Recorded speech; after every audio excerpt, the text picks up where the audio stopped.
සුබ දවසක් වේවා දරුවනේ සියලු දෙනාටම ආයුබෝවන්. ඔයගොල්ලෝ සියලු දෙනා මම ඉතාමත්ම ආදරෙන් සාදරයෙන් පිළිගන්නවා.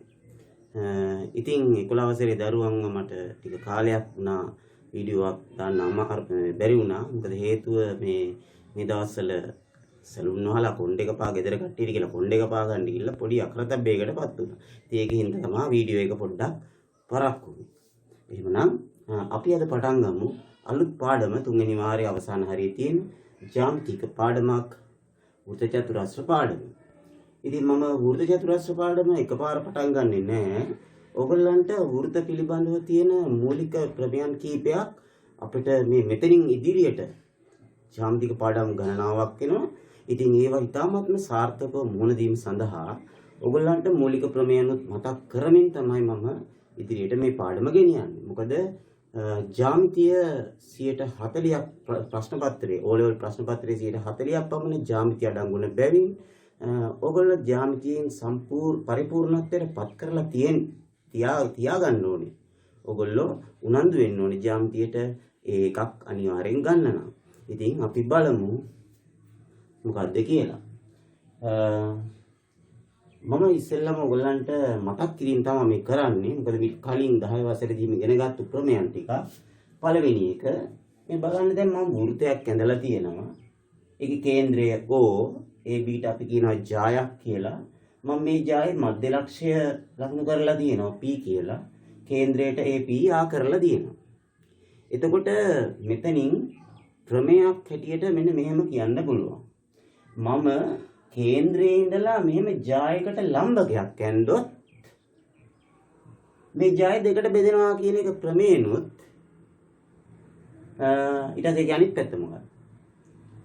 ජායක මධ්‍ය ලක්ෂය මම හොයාගෙන මේ මධ්‍ය ලක්ෂයට මම කේන්ද්‍රය යා කළොත් කෝණය අංශක 90යි කියන එක. ඒ දෙපැත්ත තමයි ප්‍රමේය සහ විලෝමය හැටියට ගන්න. මේ බලන්න එක වචනෙන් අපි කොහොමද ලියන්නේ කියලා. හරිම පහසුයි. ලම්බ වුණොත් සමච්ඡේද වෙනවා, සමච්ඡේද වුණොත් ලම්බ වෙනවා කියන දෙපැත්ත. බලන්න. කේන්ද්‍රයේ සිට ජායකට ලම්බකයක් ඇඳ විට මෙහෙම ලම්බකයක් ඇඳොත් මොකද වෙන්නේ? ජාය සමච්ඡේදනය වෙනවා. තාමත්ම චූටි කාරණයක් ඔක මතක තියාගන්න පුළුවන්. ඒකේ අනිත් පැත්ත කියන්නේ විලෝමය. ජායක මධ්‍ය ලක්ෂය. ඒ කියන්නේ මම දැන් මධ්‍ය ලක්ෂය P ලකුණු කරනවා. ජායක මධ්‍ය ලක්ෂය කේන්ද්‍රයට යා කරන රේඛාව. ඒ කියන්නේ මේ OP රේඛාව. ජායට ලම්බ වෙයි. එහෙම කරොත් යා කරොත් මේක ලම්බ වෙනවා කියලා කියන්නේ විලෝමය. ඉතින් ප්‍රමේය සහ විලෝමය ඉතාමත්ම පහසුවෙන් මතක තියාගන්න. මේ වගේ රූපයක් දැක්කම අංශක 90 කෝණයක් ඔයගොල්ලෝ දැක්කොත් මේක දෙකට බෙදෙනවා කියන එක මතක තියාගන්න. ඒ වගේම ඒ අනිත් පැත්ත. මේක දෙකට බෙදිලා තියෙනවා නම් මේ මධ්‍ය ලක්ෂයේ කේන්ද්‍රයට යා කළොත් එතන අංශක 90ක් තියෙනවා කියන එකත් මතක තියාගන්න. තාමත්ම පහසුයි නේද? අමාරුද? නෑ. ජ්‍යාමිතිය තමයි ගණිතයේ තියෙන ලේසිම කොටස වෙන්න ඕනේ. ලකුණු ගන්න හරිම පහසුයි. රූප සටහනක් දිහා බලාගෙන උත්තර ලියන්න තියෙන්නේ. මේ බලන්න දෙවෙනි අවස්ථාව. වෘත්තයක පිහිටි ජායක් මගින් මේ බලන්න මෙතන ජායක් තියෙනවා. මේ ජායට මම මෙහෙම ඇඟිලි දෙක තියාගෙන මම මේක මේ ඇඟිලි දෙක කේන්ද්‍රයට අරන් එනවා. මෙහෙම අරන් එනවා. අරන් එනකොට මෙතන කෝණයක් හැදෙනවා. එහෙම හැදෙන කෝණයට අපි කියනවා ආපාතනය වෙනවා කියලා. ඒ වගේම බලන්න මේ ජායට මම ඇඟිලි දෙක තියාගෙන මෙහෙම මම පරිධිය ලක්ෂයකට අරන් එනවා. මෙහෙම පරිධිය ලක්ෂයකට අරන් එනවා. එතකොට එතන හැදෙනවා. එතනත් අපි හැදෙන කෝණයට අපි කියනවා ආපාතනය වෙන කෝණය. බලන්න. ජායක් මගින් ඇත්තටම ජාය කියලා කියන්නේ මෙතන වෘත්ත ඡාපය සුළු වෘත්ත ඡාපය තියෙනවානේ. මේ සුළු වෘත්ත ඡාපයෙන් මේ පැත්තට මම ඇඟිලි අරන් එන්නේ කේන්ද්‍රයට අරන් එනවා පරිධියට අරන් යනවා. එතකොට මේ කේන්ද්‍රයට හැදෙන කෝණය මෙහෙම අරන් ආපුවම පරිධිය හැදෙන කෝණය වගේ දෙගුණයක් වෙනවා. ඔන්න ඔකයි මතක තියාගන්න. ඒ කියන්නේ මෙතන 70 නම් මේක 140ක් වෙනවා. මේක 60 නම් මේක 120ක් වෙනවා. දෙගුණයක් වෙනවා. මේක 100 නම් කේන්ද්‍රය මත 100 නම් මෙතන කෝණය 50ක් වෙනවා කියන්නේ. හරිනේ? රයිට්. ඒක අපි වචනෙන් ලියනවා නම් මෙන්න මෙහෙමයි ලියන්නේ. වෘත්තයක පිහිටි ජායක් මගින් ඒ කියන්නේ AB මගින් කේන්ද්‍රය ආපාතනය කරන කෝණය. මේ තියෙන්නේ කේන්ද්‍රය ආපාතනය කරන කෝණය. මෙතන නම් මම 2x කියලා ලියලා තියෙනවා. කේන්ද්‍රය මත ආපාතනය කරන කෝණය පරිධිය ආපාතනය කරන කෝණයෙන් දෙගුණයකි. ඒ ජායෙන් පරිධිය ආපාතනය කරන කෝණය වගේ දෙගුණයක් වෙනවා කියන එකයි කියවෙන්නේ. ඉතින් බලන්න මේක මේ ප්‍රමේයම මේ රූපෙටත් වළංගුයි. හොඳට බලන්න මෙතන නම් ජායෙන් උඩ පැත්තේ කේන්ද්‍රයත් උඩ පැත්තේ තියෙන්නේ පරිධිය ලක්ෂයත් උඩ පැත්තේ තියෙන්නේ. ජායෙන් එකම පැත්තේ තියෙන්නේ. ඒතකොට මේක වගේ දෙගුණයක් වෙන්නේ මෙතන කෝණය. හැබැයි මෙතන බලන්න මේ ජායෙන් පරිධිය මත ආපාතනය වන කෝණය තියෙන්නේ මේ පැත්තේ. මේ ජායෙන් කේන්ද්‍රය මත ආපාතනය වන කෝණය තියෙන්නේ අනිත් පැත්තේ. කියන්නේ මේ කේන්ද්‍රය තියෙන එක පැත්තක පරිධිය ලක්ෂය තියෙන්නේ අනිත් පැත්තේ. ඒ වෙලාවේදී මේ ජායෙන් කේන්ද්‍ර මේ කියන්නේ මහා වෘත්ත ඡාපයෙන් පරිධිය මත ආපාතනය වන කෝණය කියන්නේ මේ y කෝණයට. මේ මහා වෘත්ත ඡාපයෙන් කේන්ද්‍රය මත ආපාතනය වන කෝණය කියන්නේ මේ පරාවර්ත කෝණයට. තේරුණාද? මහා වෘත්ත ඡාපයෙන් මේ ආපාතනය වන කෝණය කේන්ද්‍රය මත ආපාතනය වෙන්නේ මේ මහා කෝණය. මේ පරාවර්ත කෝණය. එහෙනම් මෙතන කෝණය වගේ දෙගුණයක් වෙන්නේ පරාවර්ත කෝණය. මේ කෝණය එහෙම නෙමෙයි. හොඳේ.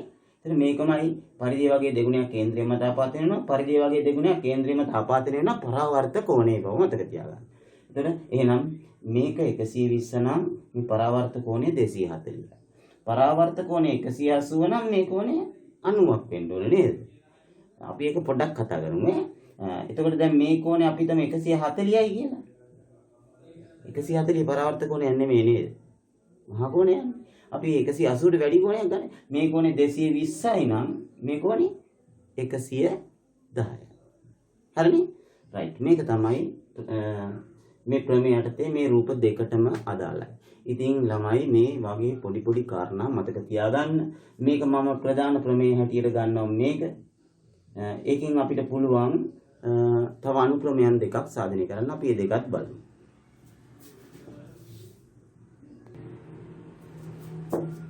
හොඳයි දැන් බලමු අපි අර ඉස්සෙල්ලා ජායක් මගින් පරිධිය ආපාතනය කරන කෝණයෙන් දෙගුණයක් කේන්ද්‍රය ආපාතනය කරනවා කියන ප්‍රමේය අපි පාවිච්චි කරලා තව අනුක්‍රමයන් දෙකක් අපි සාධනය කරගන්නවා 10 වසරේදී අපි ඒක පොඩ්ඩක් මතක් කරලා බලමු. මේ බලන්න දැන් ජායක් මගින් මේ ජායට මම ඇඟිලි දෙක තියලා සුළු ඡාපය මගින් කියලා අපි කිව්වොත් මේ සුළු ඡාපය මගින් ඒ කියන්නේ AB ජාය මගින් මේ පැත්තේ මෙන්න මෙහෙම ඇඟිලි දෙක අරන් ආපුවම මෙතන B අකුර ළඟ හැදෙන කෝණය ආපාතනය වෙන කෝණය තවත් අපි වෘත්තයේ තවත් පරිධිය මත ලක්ෂයකට අරන් ගියොත් මෙතන Q ළඟ හැදෙන්නේ මේ කෝණයමලු. අපි තවත් තැනකට අරන් ගියොත් මේ ඇඟිලි දෙක මෙහෙම මේ හරිය ලක්ෂයකට එතනත් හැදෙන්නේ මේ x කෝණයමයි. කියන්නේ අපි ඒවට කියනවා ළමයි කෙටියෙන් කියනවා එකම ඛණ්ඩයේ කෝණ. හරිද? එකම ඛණ්ඩයේ කෝණ සමාන වෙනවා.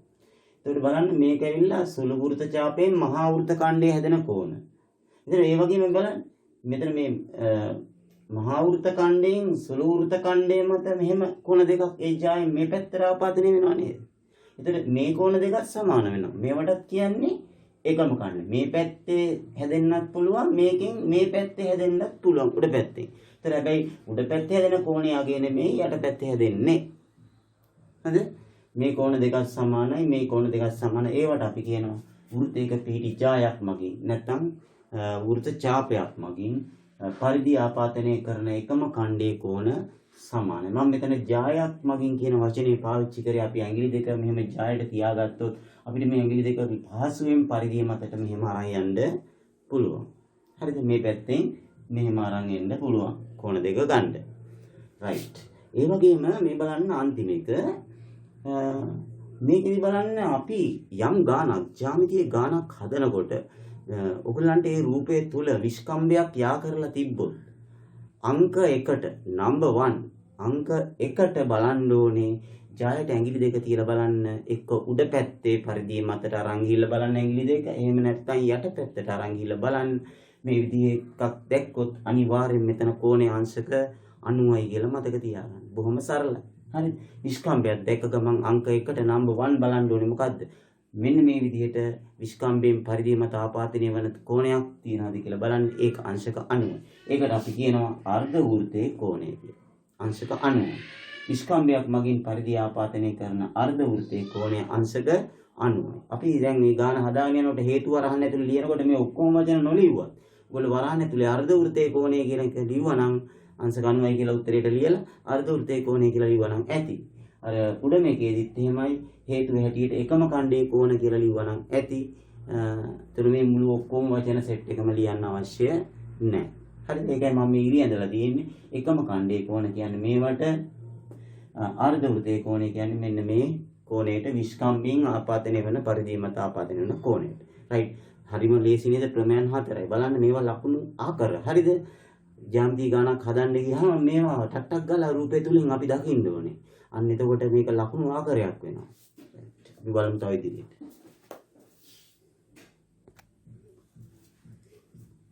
අපි දැන් තමයි වෘත්ත චතුරස්‍ර පිළිබඳව ඉගෙන ගන්න පටන් ගන්න. අර මූලික ප්‍රමේයන් 4ත් අපි මතක තියාගෙන අපිට ඕන වෙයි ඒවා ඉදිරියට. දැන් අපි බලමු වෘත්ත චතුරස්‍රය. වෘත්ත චතුරස්‍රයක් කියන්නේ ළමයි වෘත්තයක මේ පරිධිය මත තියෙන ඕනම ලක්ෂ 4ක්. පරිධිය මත තියෙන ඕනම ලක්ෂ 4ක්. මේ ඇතුළේවත් එළියවත් නෙමෙයි. මේ පරිධිය මතම තියෙන ලක්ෂ 4ක් යා කළාම ඒකට අපි කියනවා මේ චතුරස්‍රයට වෘත්ත චතුරස්‍රයක් කියලා. නම වෘත්ත චතුරස්‍රය. ඉතින් අපි බලමු මේකේ තියෙන ලක්ෂණ ගැන. ගොඩාක් ලක්ෂණ නැහැ. ලක්ෂණ දෙකක් තියෙනවා. අන්නේ දෙක තමයි ප්‍රමේයන් දෙකක් හැටියට දෙන්නේ. බලමු මේ දෙක මොකද්ද? හරිම සරලයි. බලන්න මම මෙතන A පරිධිය මත B C පරිධිය මත D පරිධිය මත මම මෙතන වෘත්ත චතුරස්‍රයක් ඇඳලා තියෙනවා A B C D කියලා. ඊට පස්සේ මම මේකේ මේ කේන්ද්‍රයට යා කරලා තියෙනවා A ලක්ෂයයි C ලක්ෂයයි. දැන් මම මෙතන මේ AC කඩේරකින් යා කරලා තියෙන්නේ මම දැන් AC කියන ජාය අරගෙන තමයි දැන් මම මේ කියන්න යන දේවල් කියන්නේ. අපි AC ජායට ඇඟිලි දෙක තියාගෙන අරයන් බලන්න පරිධිය මතට. කොහොම ඇඟිලි දෙක ACට ඇඟිලි දෙක තියලා මේ මෙතන හැදෙනවා පරිධිය මත ආපාදනය වෙනවා කෝණයක්. හරිද? මේ කෝණයට මම x කියලා ගන්නවා. x. එතකොට මේ AC කියන ජායට ඇඟිලි දෙක තියලා පරිධියට අරන් ගියා වගේ AC කියන ජායට ඇඟිලි දෙක තියලා මම කේන්ද්‍රයට අරන් එනවා. එතකොට මට හැදෙනවා මෙතන කෝණයක්. ප්‍රමේයෙන් කිව්වේ මේක 2x වෙනවා කියලානේ. පරිධිය වගේ දෙගුණයක් කේන්ද්‍රයේදී ආපාදනය වෙනවා කියලා. එහෙනම් මම දැන් ඉස්සෙල්ලාම ඒක ලියනවා.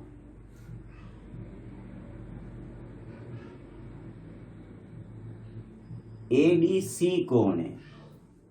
ADC කෝණය සමානයි x ලෙස ගනිමු.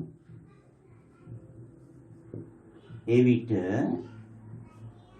AOC කෝණය. AOC කෝණය සමාන වෙනවා කීයටද? 2x ට.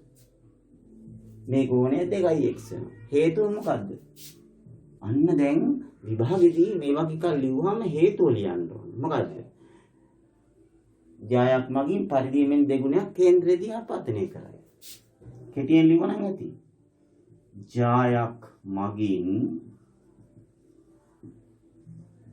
පරිධිය මෙන් දෙගුණයක් කේන්ද්‍රයේදී ආපාදනය කරයි. කේන්ද්‍රයේදී ආපාදනය කරයි. මේ විදිහට අපි බොහොම කෙටි කරලා ලියනවා ප්‍රමේය. ඊළඟට අපි බලමු මෙන්න මෙතන බලන්න මේ AC ජායට මම පරිධිය ලක්ෂය B මේ පැත්තේ AC ජායෙන් කේන්ද්‍රය අනිත් පැත්තේ. AC ජායට ඇඟිලි දෙක තියලා මම මේ පැත්තට අරන් ආවොත් මෙතන හැදෙනවා y කියලා කෝණයක් කියලා කියමුකෝ අපි. y. ඒ කියන්නේ ABC කෝණය. ABC කෝණය සමානයි y නම් මට කියන්න එහෙනම් මේක වගේ දෙගුණයක් වෙන්නේ කොයි කෝණෙද? මේ පරිධිය මත ආපාදනය වන කෝණය. එතකොට මේකෙන් කේන්ද්‍රය මත ආපාදනය වන කෝණය මේ වගේ දෙගුණයක් වෙන්නේ මතකද මං කිව්වා මෙන්න මේ පරාවර්ත කෝණය කියලා. ඒ කියන්නේ මේක y නම් 2y වෙන්නේ පරාවර්ත කෝණය.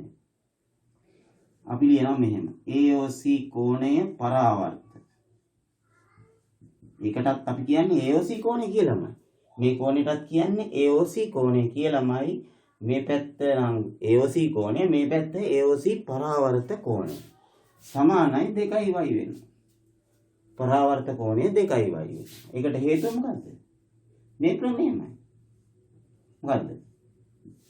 ජායක් මගින් පරිදියෙන් දෙගුණයක් කේන්ද්‍රයේදී ආපාදනය කරා.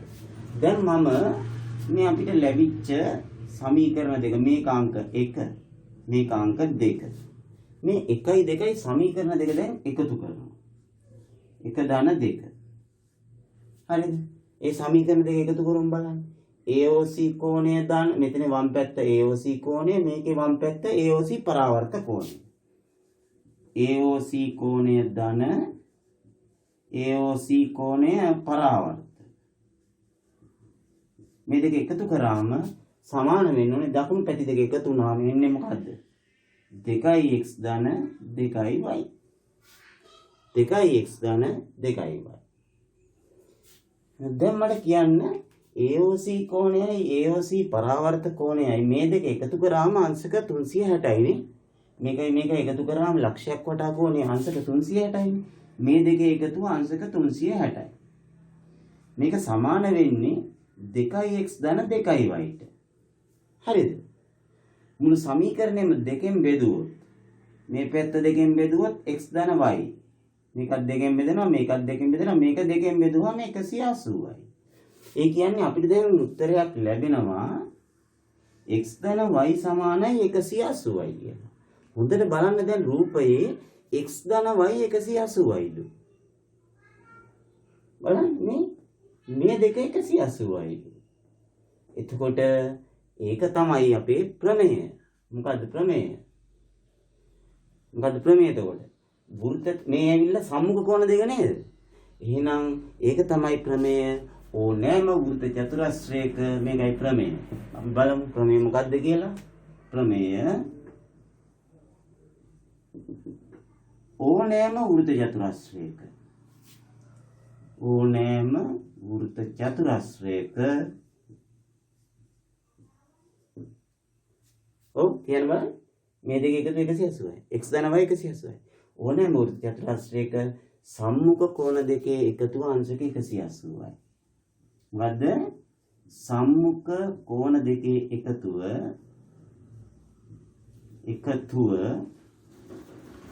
අංශක 180යි වේ. එහෙම නැත්නම් ඍජු කෝණ දෙකකි.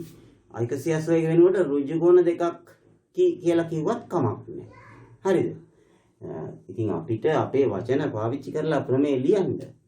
මේක ගාල්ලේ කට්ටිය ලියන්නේ එක විදිහකට. ඒගොල්ලන්ගේ භාෂාව, ඒගොල්ලෝගේ වචන උච්චාරණය කරන භාෂාවක් තියෙන හැක් වෙලා කනක් වෙලා ගියා නේද? ඉතින් අපිට අපේ වචන වලින් අපි ඒ ප්‍රමේය අදහස ලියා ගන්න ඕනේ. රයිට්? මොකද්ද? ඕනෑම වෘත්ත චතුරස්‍රයක සම්මුඛ කෝණ දෙකේ එකතුව අංශක 180ක් කියලා මතක තියාගන්න. මේක 60 නම් මේක 120ක් වෙන්න ඕනේ. ගානක තියෙනවා මේක 60යි. අපි දැනගන්න ඕනේ මේක 60 නම් මේ දෙකෙන් එකතු 180යිනේ. එහෙනම් මේක 60 නම් 180න් මේ 60 අඩු කරාම මේක 120ක් වෙනවා. අපි හිතමු මේක 80යි කියලා. මේක 80 නම් මේ කොනේ කීයද? 100ක් වෙන්න ඕනේ. 100යි 80යි 180. එතකොට අපි හිතමු මෙහෙම. මේක අපි අංශක 70ක් වුණත් මේක කීයද? අංශක 70ක් වුණොත් 180න් 70ක් අඩු කරාම මේක 110ක් වෙන්න ඕනේ. දැන් බලන්න එතනම ගණන් තුනක් හැදුවනේ අපි. ඔබ රූපයෙන් දැන් එතන 70ක් දාලා මෙතන 110ක් කියලා ලියන්න කියලා කිව්වත් එකයි. දැන් ඕක හිතෙන් කිව්වත් එකයි. ගණන් අපිට බලන්න මේකෙන් ඕනතරම් මේ ප්‍රමේය පාවිච්චි කරලා හදන්න පුළුවන්. මට කියන්න දැන් මේක 150ක් වුණොත් මේක කීයද? මේක 150ක් වුණොත් මේක 180න් අර 150 අඩු කරාම කීයද? මේක 30යි නේ. දැක්කද? හිතෙන් මේක 30යි කියලා ගන්න පුළුවන්. මේක 150 නම් මේක 30යි. හේතුව සම්මුඛ කෝණ දෙක එකතු කරාම අංශක 180. එහෙනම් ළමයි මෙන්න ප්‍රමේය මොකද්ද? වෘත්ත චතුරස්‍රයක ප්‍රමේයන් දෙකයි දින්නේ. මේ පළවෙනි හරි ලේසි නේද බලන්න. ඕනෑම වෘත්ත චතුරස්‍රයක සම්මුඛ කෝණ දෙක එකතු අංශක 180යි දා ගන්න ස්ථිර මතකයට. රයිට්? සම්මුඛ කෝණ දෙක එකතුව 180යි අංශක.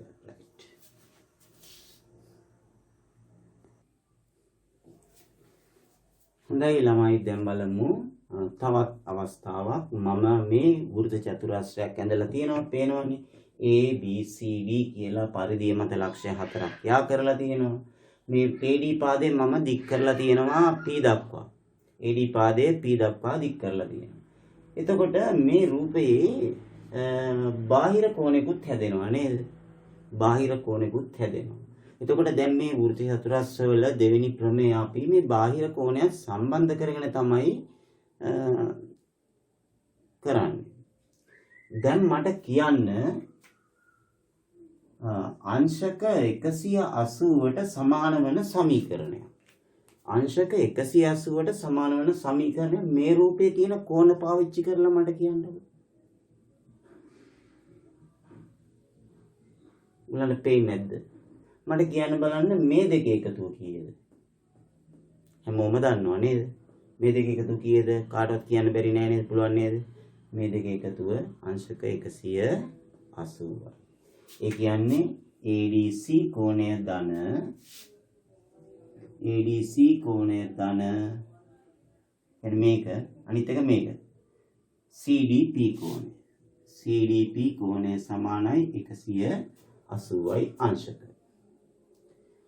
තවත් මට කියන්න බැරිද තවත් සමීකරණයක් අංශක 180ට සමාන වන මේකට නම් හේතුව හැටියට අපිට ලියන්න පුළුවන් සරල කෝණ කියලා. සරල කෝණ නේද? සරල රේඛාව මත පිහිටි බද්ධ කෝණ කියලා ලියන්නත් පුළුවන්. දැන් මට කියන්න මේ රූපේ තවත් අංශක 180කට සමාන වන සමීකරණයක් ලියන්න පුළුවන්ද? පුළුවන්. දැන් අපි චුට්ටකට ඉස්සෙල්ලා ඉගෙන ගත්ත එකත් පුළුවන් නේ. ඇයි? මේ සම්මුඛ කෝණ දෙක එකතු කරාමත් 180යි. මොකද්ද? ABC කෝණය ධන ABC කෝණය ධන ADC කෝණය ADC කෝණය මේ දෙක එකතුවත් 180යි. එතකොට ඒකට හේතුව හැටියට මොකද්ද ලියන්න ඕනේ මේ දෙක එකතු 180යි කියන එකට? ඒකට අර ප්‍රමේය ලියන්න ඕනේ. මොකද්ද ප්‍රමේය? වෘත්ත චතුරස්‍රයක සම්මුඛ කෝණ දෙකේ එකතුව අංශක 180යි කියන එක එතන හේතු හැටියට ලියන්න ඕනේ. වෘත්ත චතුරස්‍රයක සම්මුඛ කෝණ දෙකේ එකතුව අංශක 180යි කියලා මෙතන ලියන්න ඕනේ. රයිට්. ඊළඟට අපි දැන් බලමු මේ ජ්‍යාමිතියේදී සමීකරණ දෙකක් තියෙනවා. ඒ දෙකේ දකුණු පැති දෙක සමාන නම් මොකද වෙන්නේ ප්‍රත්‍යක්ෂ වලින්? දකුණු පැත්තට සමානයි 180 නේ දෙන්නේ. එහෙනම් මේ වම් පැති දෙක සමාන වෙන්න ඕනේ. ඒ කියන්නේ මේකේ වම් පැත්ත මොකද්ද? ADC කෝණය ධන CDP කෝණය. මේකේ වම් පැත්ත මොකද්ද? ABC කෝණය ධන ADC කෝණය. දැන් දකුණු පැති දෙක සමාන හින්දා මම මේ වම් පැත්තට සමානයි කියලා ලියුවා. දැන් මොකද්ද බලන්න මේ දෙකේම තියෙන කෝණ දෙකක් තියෙනව නේද?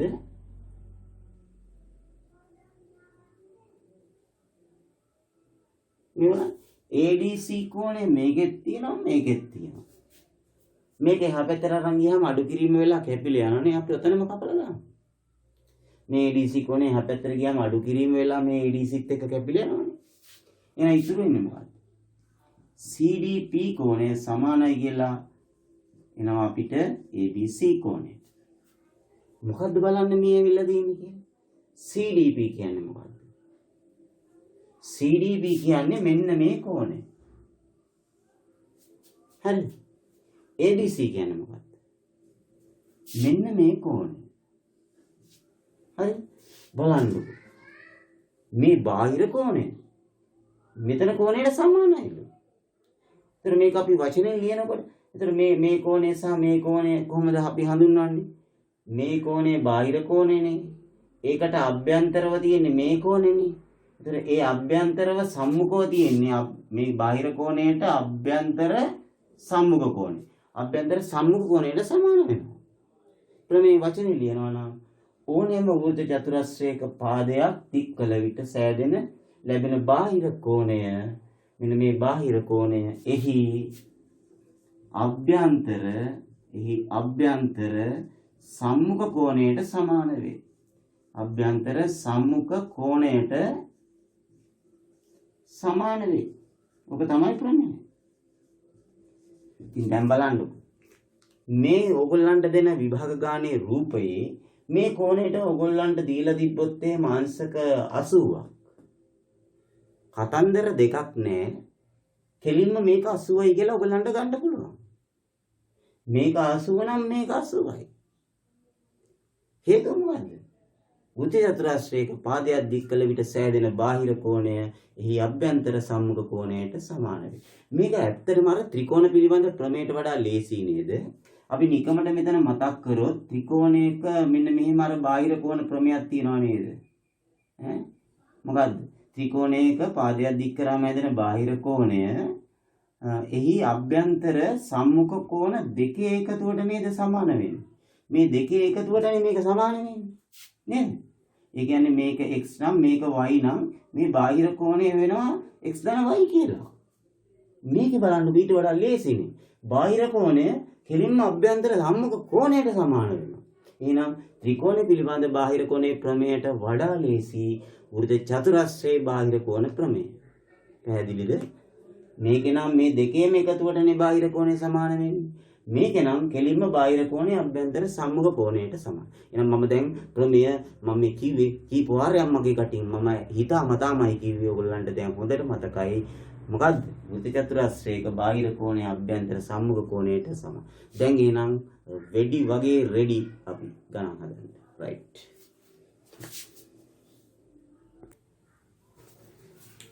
හොඳයි දැන් බලමු අපි මේ වෘත්ත චතුරස්‍රයක් පේනවනේ පරිධිය මත ලක්ෂ 4ක් x හොයන්නත් ඕනේ y හොයන්නත් ඕනේ මේ කෝණ දෙක දීලා තියෙනවා. මේ වෘත්ත චතුරස්‍රයේ පළවෙනි ප්‍රමේය මතකද? සම්මුඛ කෝණ දෙක එකතු කරාම 180යි. ඒ කියන්නේ x ට 50ක් එකතු කරාම 180යි. හරිද?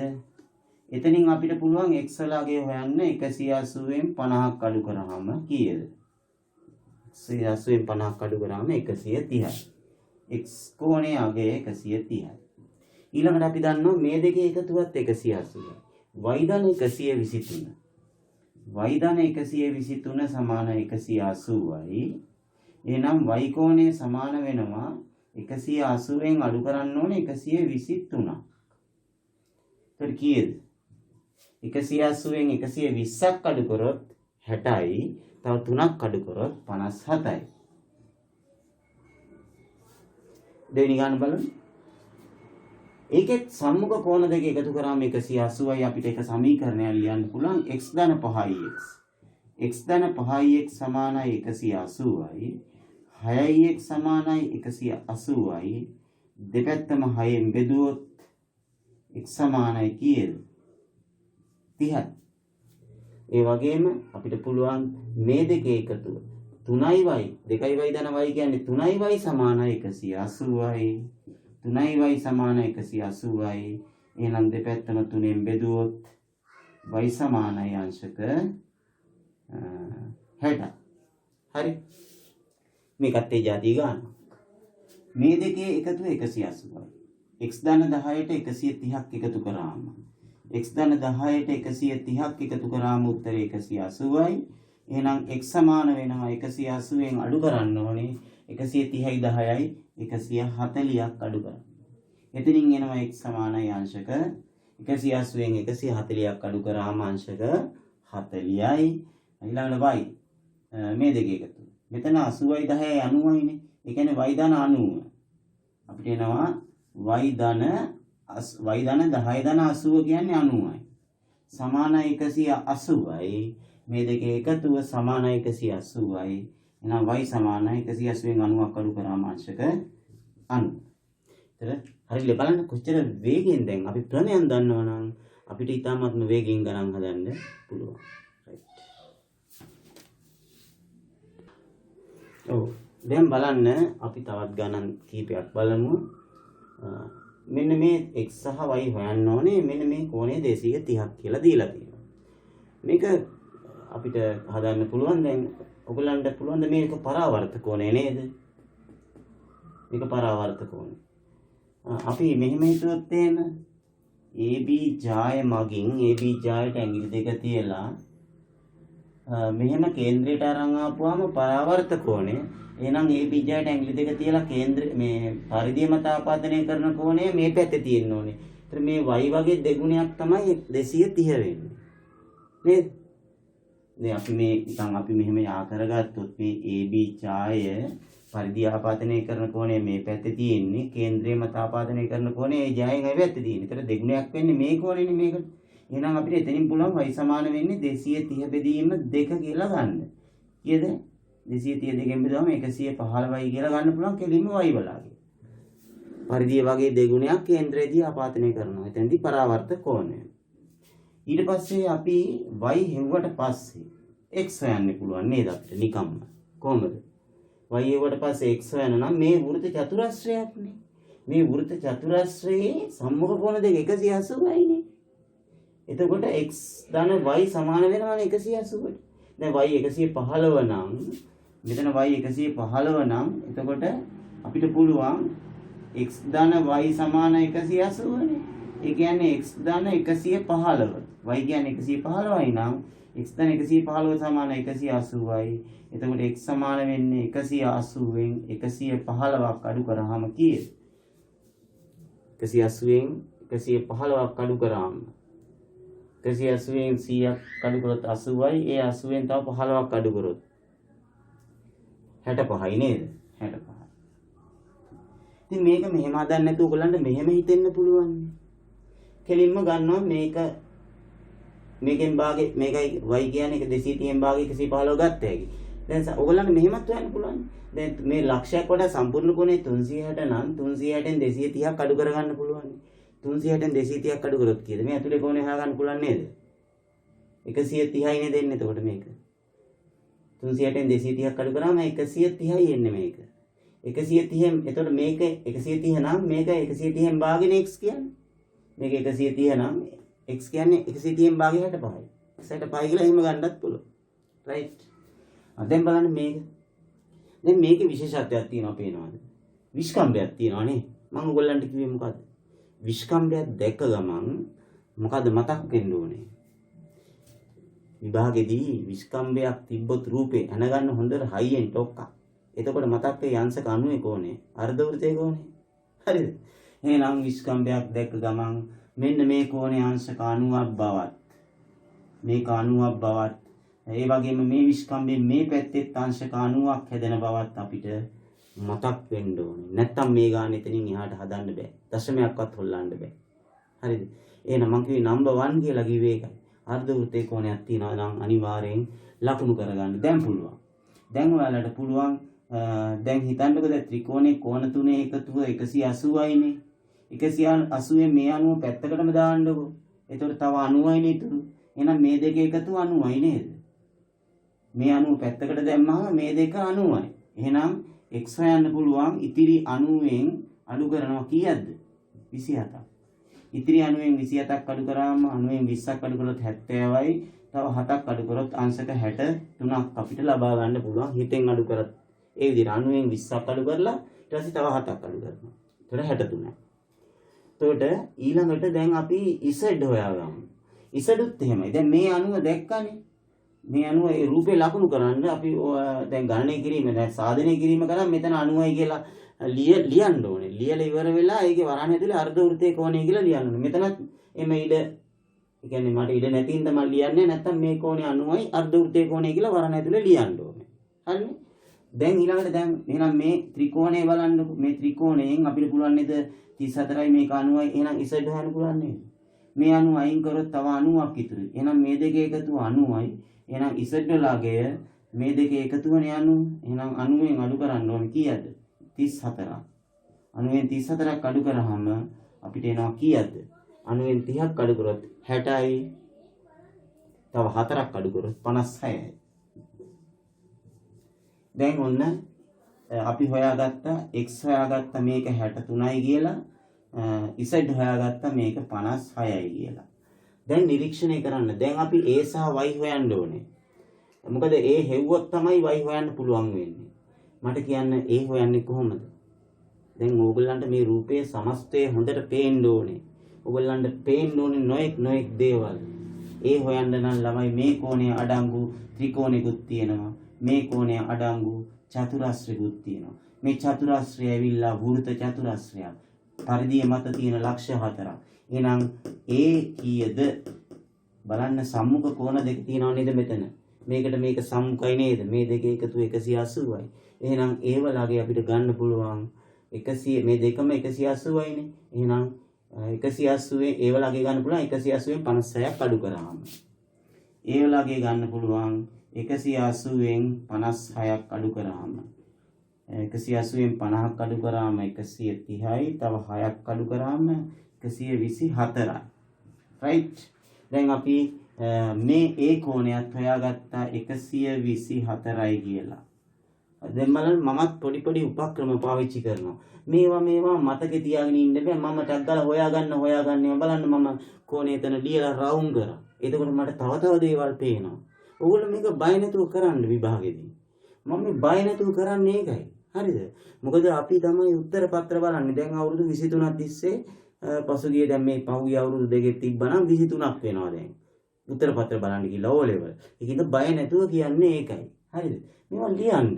බලන එක්කෙනාටත් හරි පහසුයි. පේපර් එක බලන එක්කෙනාටත් පහසුයි. කැත වෙන්නේ නැති වෙන්න ලියන්න. right. දැන් අපිට පුළුවන් y හොයන්න. කොහොමද? අපිට පේනවා තාම දත්තයක් පාවිච්චි කරපු නැති දත්තයක් තියෙනවා. මේ පාද දෙක සමානයි. මේ පාද දෙක සමාන නම් අපි දන්නවා මෙතන සම ද්විපාද ත්‍රිකෝණයක් හැදෙන්නේ. මේ කෝණේ y නම් මේකත් y වෙනවනේ. ඇයි මේ පාද දෙක සමාන නම් මේ කෝණ දෙක සමාන. දැන් y ධන y කියන්නේ 2y ට 124 එකතු කරාම 2y ට 124 එකතු කරාම සමාන වෙනවා අංශක කීයටද?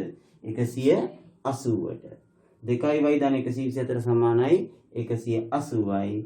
එහෙනම් 2y සමාන වෙනවා 180න් 124ක් අඩු කරාම කීයද?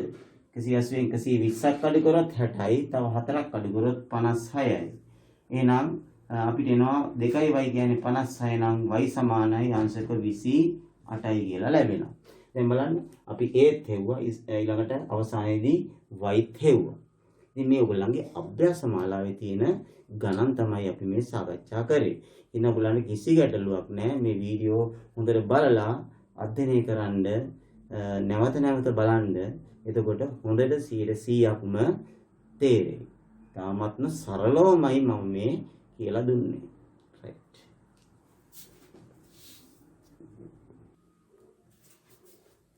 එහෙනම් ළමයි අද දවස ජ්‍යාමිතියනේ කරේ. ඕනවට වඩා කරොත් දිරවන්නේත් නැති වෙලා යනවානේ. ඉතින් මම අලුත් දවසක නැවුම්ව අලුත් වීඩියෝ සමගින් මේ පාඩමේ ඉතිරි කොටස මම ඔයගොල්ලන්ට අරන් එන්නම්. සාධනය ගණන් ඇතුව ලස්සනට මේ මම දුන්න මෙම වීඩියෝව හොඳට බලලා හොඳ අධ්‍යයනයක් කරලා තියාගන්න. වෙඩි වගේ කියලා කියන්නේ අර ඒ වගේ ලස්සනට අධ්‍යයනය කරලා තියාගන්න. මම අලුත් වීඩියෝකින් මේකේ පාඩමේ අවසාන අදියර අරන් එන්නම්. එහෙනම් සියලු දෙනාටම මම සුබ දවසක් ප්‍රාර්ථනා කරනවා. ඒ වගේම මගේ සිසිර ඇකඩමිය YouTube education channel එක subscribe කරපු නැති ළමයි subscribe කරලා තියාගන්න. එහෙනම් ආයුබෝවන්.